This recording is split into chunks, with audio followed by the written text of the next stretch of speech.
It's just after Halloween, and the leaves along the Kit Carson Trail in Carson City are floating to the ground like silent footsteps of the past. The autumn light is soft, golden, and already fading, as though the world itself is drawing back. I'm walking this historic path, past grand Victorian homes built for the pioneers, the lumber barons, the governors.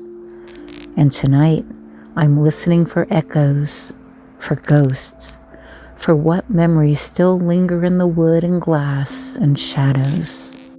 This is the Nevada Governor's Mansion, built in 1909. It's been home to Nevada's leaders for more than a century, but also home to something less tangible.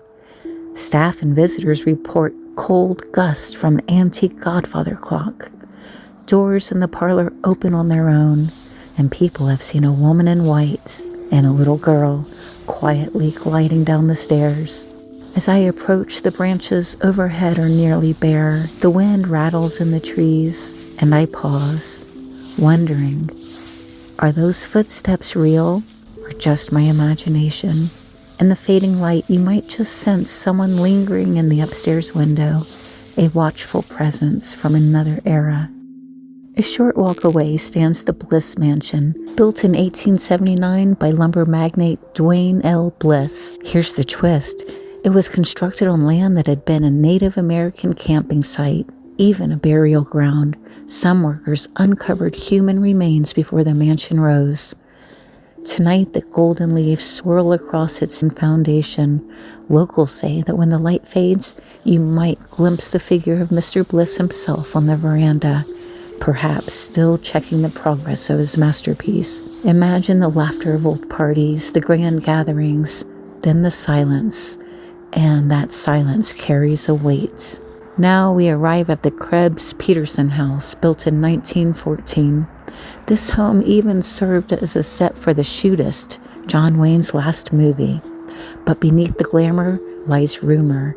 One evening, someone looked up and saw a woman peering down from the second-floor window, though no one knows who she is.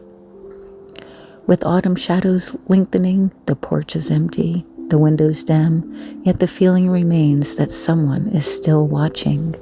That paused moment between past and present where the walls remember more than we know. Walking between these historic homes, I feel like I'm threading through layers of time. The last of the leaves drifting down, the skeletons of Halloween decorations starting to fade away. It's a reminder of what's transient. As a traveler, a craftsman who works in driftwood, I know beauty comes from what time leaves behind. Old wood, weathered by the wind and water, houses built with ambition, those ambitions returning to dust, yet the spirit remains. So too these homes carry more than mortar and timber.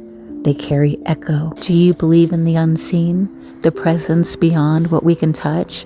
What if these houses are bridges between what was, what is, and what lingers?